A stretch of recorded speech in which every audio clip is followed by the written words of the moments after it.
বাউজান কেবলা হযরত শাহ মোহসেন আউলিয়া রহমতুল্লাহ আলাই, ইনি একজন পাক মহাভারতের একজন বিশিষ্ট আল্লাহর বলি, যার সুনাম এশিয়া মহাদেশের অন্যতম। তন্মধ্যে হযরত শাহ মোহসেন আউলিয়া রহমতুল্লাহ আলাইয়ের 12 অলির মধ্যে একজন, আধ্যাত্মিক অলিদের মধ্যে একজন সুপরিচিত আল্লাহর বলি।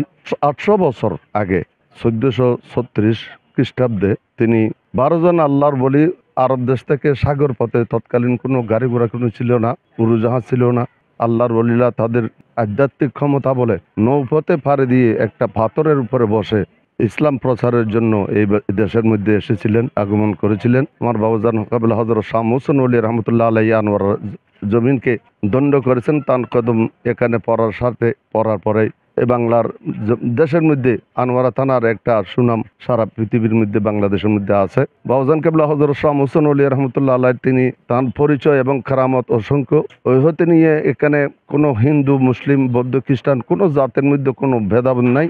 তৎকালীন হইতে এখন পর্যন্ত তিনি ওয়াফাতের পর হতেই আমাদের এখানে খাদেম পরিবারেরা এই দরবারের আশেপাশে আছে। টানা 7ম-বারের মতো বেস্ট টিস্যু পেপার ব্র্যান্ড হিসেবে স্বীকৃতি পেয়েছে বসুন্ধরা টিস্যু। সারা বাংলাদেশ থেকে হিন্দু, মুসলিম, বৌদ্ধ, খ্রিস্টান তার দরবারে তার অনুগ্রহ এবং দোয়া দয়া নিয়ে নেওয়ার জন্য এখানে দরবারে আসেন জিয়ারতের উদ্দেশ্যে। প্রতি বছর তার ওয়াফাত শরীফের উদ্দেশ্য নিয়ে কেন্দ্র করে তার ওরস শরীফ অনুষ্ঠিত হয়। তন্মধ্যে আমাদের ওরস আগামী 20 জুন, আগামী শুক্রবার, জুনের 20 তারিখ শুক্রবার। এখানে শরীয়ত সম্মত, শরীয়তের অনুসূচনায় এখানে কোনো শরীয়তের বিধি লঙ্ঘন কোনো কিছু নাই। এখানে কোনো শরীয়তের লঙ্ঘন কেউ করেও না।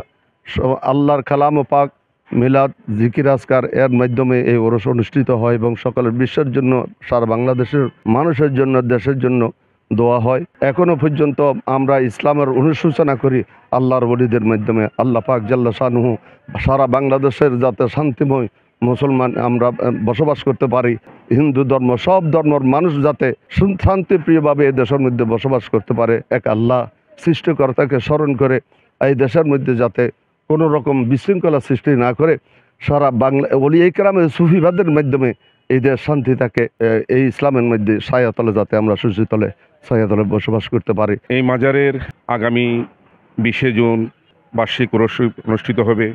সারা বাংলাদেশ থেকে অনেক ভক্ত ভাইরা এই মাজারের ওরসে শরিক হয়ে তাদের মনের বাসনা পূর্ণ করবেন। হযরত শাহ মোহসেন আউলিয়া রহমতুল্লাহ আলাইহি আজকে 600 বছরের উপরে এখানে আগমন ঘটলেও যার বদৌলতে আনোয়ারার সমস্ত জায়গার পরিচিতি। এই 20 জুন এখানে এই বাজান কাবলার ওরস শরীফ অনুষ্ঠিত হবে। ভক্ত ভাইরা যাতে সুন্দরভাবে এখানে জিয়ারত করতে আসতে পারে, সেই জন্য প্রশাসনের প্রতি যাতে বিশেষভাবে অনুরোধ রাখব যাতে মানুষ যাতে সুশৃঙ্খলভাবে তাদের ওরসের আসা যাওয়া, জিয়ারত এবং মনের বাসনা যাতে পূর্ণ করতে পারে, সেই দিকে আপনারা সুন্দর দৃষ্টি রাখবেন।